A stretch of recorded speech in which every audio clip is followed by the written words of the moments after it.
ఆయన మనలను పుట్టించెను, ఆయన ప్రజలము, ఆయన పిల్లలము, ఆయన మేపు గొర్రెలము. ఏంటండి?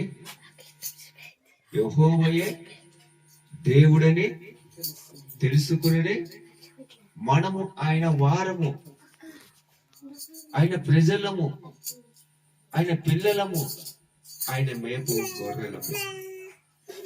ఇది మన జీవితంలో ఎప్పుడు మరవకూడదు. మనము ఎవరంటే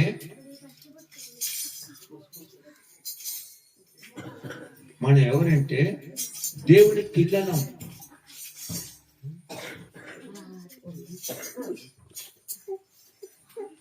మనము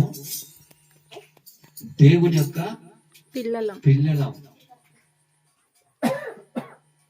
ఆయనే మనల్ని పుట్టించను. ఎవరిని పుట్టించారు? దేవుడు. నా వైపు చూడండి ఒక్కసారి, అందరూ నా వైపు చూడండి.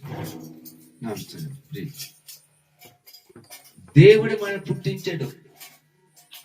మనకు తల్లిదండ్రుల గర్భం నుంచి పుట్టించిన వాడు ఎవడంటే ఆ దేవుడే. ఆ దేవుడు మన తల్లిదండ్రుల గర్భం నుంచి మనం పుట్టించి ఈ రోజున బ్రతుకుతున్నాం అంటే ఆ తండ్రి కృప మాత్రమే. ఆయన మనం పుట్టించాడు, ఆయన పిల్లలం, మనం ఆయన ప్రజలం, ఆయన మేపు గొర్రెలం. ఇది జీవితంలో మనం ఎప్పుడు మరవకూడదు. మనం ఎవరము? ఆయన మేపు గొర్రెలం. మనం ఉదయాన్న పశువుల్ని తీసుకెళ్ళి వదిలేస్తామా? ఏం చేస్తాం? మేపు వెళ్ళి తీసుకొస్తాం లేదా?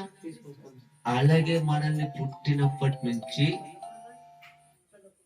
మనము దేవుని సన్నిధిలో చేరే వరకు మనకు ప్రతి క్షణము కాసి కాపాడుతూ, ఆదరిస్తూ, పోషిస్తూ, బలపరుస్తూ నడిపించే దేవుడు యేసుక్రీస్తు ప్రభువు.